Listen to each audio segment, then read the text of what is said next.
What is going on, everybody? Welcome to Tavern Talk. I am Philip, and joining me this week is Mr. Philip Martin from the Arkansas Democrat Gazette. Thank you once again for being here. My pleasure. Well, it's kind of funny that we're talking licorice pizza this week. Yeah. But it's funny because the last one we did was Once Upon a Time in Hollywood. Yeah, so I'm your go-to guy for Southern California at the Right. cusp of the 70s. Yeah. I get it, yeah. It's just kind of, it is surprisingly similar in just how it's kind of like, not day in the life necessarily, but just kind of like episodic and not necessarily, It's about like anything specific. It's like a lot of movies you've seen recently, like Roma, and yes, and a little bit like Once Upon a Time in Hollywood. What a picture. What a picture. Good picture, yeah. And like The Hand of God, which is coming out, and it's a memory play. I mean, it really is, because what's important, I think, in this film is like the details, right? And the little bits of texture that they sneak in there, in the soundtrack, and just the time travel aspect of it. It's kind of like watching the Beatles documentary, and if you're just transported, It's a time machine, right? Yeah, you're sort of on the wall, and you can't figure out what's happening sometimes. That was one of the things with me. Like, this is a Paul Thomas Anderson movie. If you're not familiar with his work, we're talking things like, kind of broke out with Boogie Nights, but he did Magnolia, and you have There Will Be Blood, Phantom Thread, The Master, and I didn't mention Inherent Vice, but that's kind of maybe the closest in terms of overall tone and vibe to this one. Yeah, kind of a Shaggy Dog sort of aspect to it. But also kind of a cousin to Boogie Nights in a way. We're in the San Fernando Valley again in the 70s. And but this is more innocent than that. It's kind of, I said it's not necessarily about anything specific. It's kind of a love story, kind of a first love story, kind of a figuring out who I am movie. But I don't know, initial reaction, what did you think, just kind of coming out of the screening? You would think some of the, it is very episodic, and you would think that some of these episodes would had to have been based in experience. You know, it's not like, it doesn't feel like it's made up entirely. It feels like it's somebody sitting down and thinking about things that happened to them or friends of theirs over the years, and then putting it back together in like this kind of cinematic scrapbook, sort of. And Alana Haim, who and I know her just from their band, because they're her and her sisters. Just know that I want you back. Just know that I want you. And that was her whole family. That was her whole family in the movie. Yeah. And their story is kind of parallels that, because they got into singing basically because their father, and mother sent them out there to sing when they were kids at some. Oh, right. See, I didn't know their origin, but I know it's cool. like 30 years later when they're doing that, but still, it's sort of like kind of dovetails into this story too. That's interesting. And do you want to do a little plot synopsis, or we could do that. I mean, we meet at the very beginning Alana Haim's character, who's named Alana, and then Cooper Hoffman is playing a guy named Gary Valentine, who is the late Philip Seymour Hoffman's son, who obviously Paul Thomas Anderson worked with a lot, during his career. And so that's kind of a neat thing altogether, because PTA has also directed a lot of Haim's music videos. Right. So he's just kind of pulling these kind of kids he's probably known for a while, and just kind of using them in a way that he knows is going to be good. But it's basically Gary is just kind of this he's 15, almost 16, young entrepreneur type spirit. He's trying to start businesses. He's trying to be a child star. Right. He's just got a lot of swag to him, a lot of charisma. Yeah, he's this dynamo, but he's also this kind of sad sack. And he also has this, his social life, really, he's like punches down in his social life. It's mainly his little brother and his little brother's friends, True. But he carries himself. Yeah, the adults around him, he's got these good relationships with every adult he encounters. You just see him walk in, and he acts like an adult, presents himself in this way.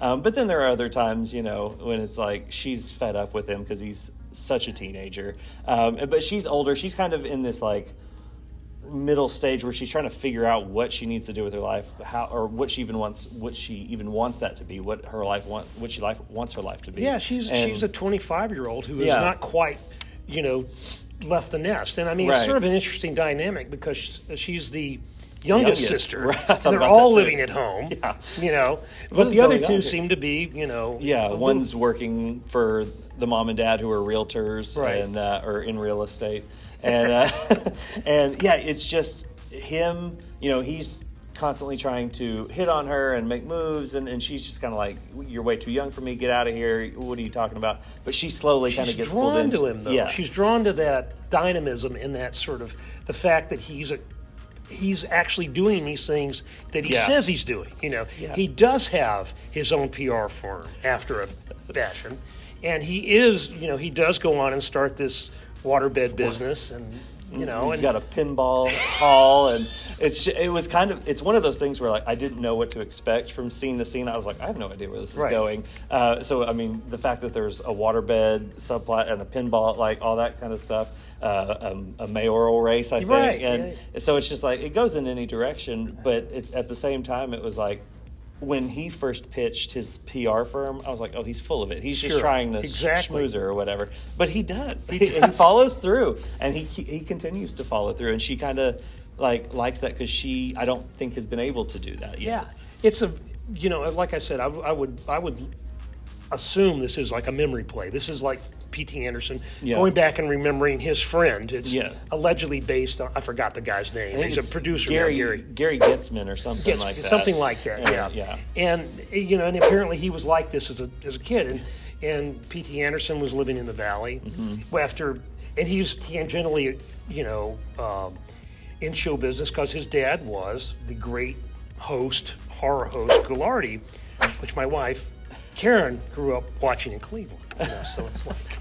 It's cool. I didn't Yeah. realize PTA's connections. to, Yeah, like, yeah, or he was- who his father was. Or Yeah, anything. exactly. He's good there in Goulardi Productions. That's his Okay. company. So, so he had this. I don't know what Goulardi did when he went to L.A., but I know he went to L.A. for some, showbiz mission. I mean, Okay. so they're tangential, and it's not me as a director writing necessarily about my life, but writing about my friend's life. you Well, know? and it's so specific in the stories that Right. it is telling, the dialogue, everything that it.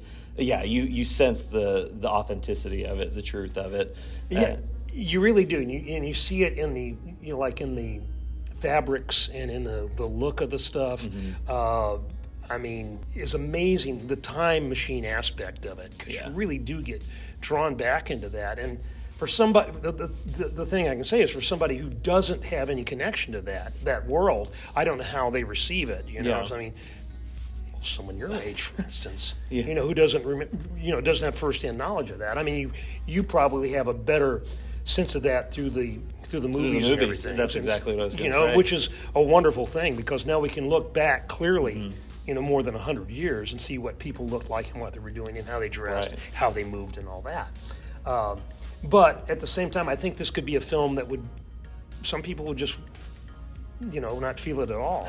It's very true, and I feel like he's made movies like The Master and There Will Be Blood and Magnolia that are very serious, very just very academic feeling, very like trying to explain the world in a way that he can comprehend it or like narrow it down to a concise summary or something. But this one is very just like breezy, kind of seat of your pants, just like Kind of fuzzy. it is. It's very warm in a way that is comforting. And there was one shot where they're trying to like move a moving truck, and there's a whole sequence with that's just insane.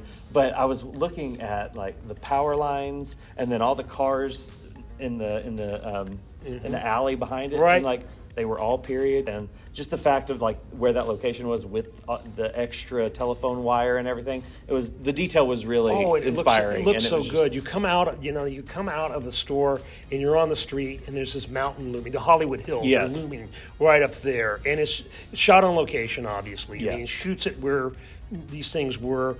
I'm sure that if the Cock of the Tail restaurant didn't really exist, something very much like it. Had to be, right? Where you don't make that name up. Well, and even that episode, like you were saying, you have Sean Penn come in and Bradley Cooper come in, and Yeah. that episode with Sean Penn, like I don't know what that was based on, but That's another thing. Like I said, it's like two beats off of reality. It's like, because the Sean Penn character seems obviously based on William Holden. Okay. Yeah. Even to the point they call him Holden, but it's Jack Holden. Yeah.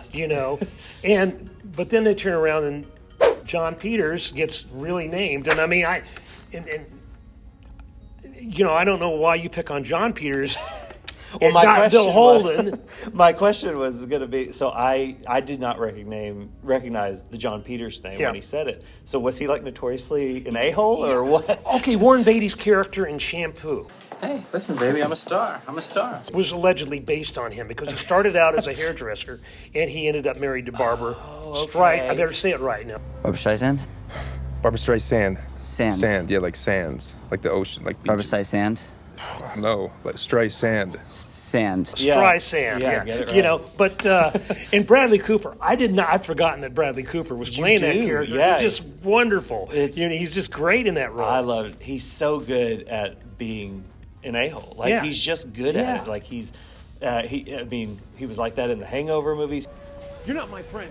He's just kind of and he's just great at it. And I loved all 10 minutes of his screen time that he got. Like, it was some of my favorite stuff. But yeah, it was over an hour into the movie. I forgot he was supposed to be in it. Right, exactly. Because he was featured in the trailers. But then we got there, it was like, oh yeah. And then he was gone, and we were on to the next thing. But yeah, I really, the one thing that I would warn people about this is it's one of those movies that goes nowhere. Yeah. It's sort of like, Shaggy Dog Story. Right. If you want a firm resolution, there's not one. Not really, no. And I mean, it's hard to imagine, given the age differences between the two main characters, that there's much of a future for them. Maybe they stayed friends. Yeah. And it's kind of, if it is about anything, what kind of came off to me was just that it's like about these things that feel fresh and new and how long that is able to last, and whether, kind of determining as you get older what's a fad and the difference in that, and what is, something that's, worth holding on to or making last, or things like that. And I don't know what exactly he was getting at, but regardless, it was just really enjoyable. Yeah, I mean, it's like one of those films that you're either going to really respond to well, or you're just going to go, and and that's okay. Yeah, I mean, it's. We have to. I have to mention too, like Boogie Nights, great soundtrack. It's just soundtrack playing all through the movie almost. I know Johnny Greenwood did a score for this, but it's mostly like Paul McCartney. When the Wings song came on, the thing I thought was just ka-ching. Boy, that's an expensive piece of music. You know? And you've got, Bowie in there. I think then there the was, Bowie came. some Blood, Sweat, and Tears.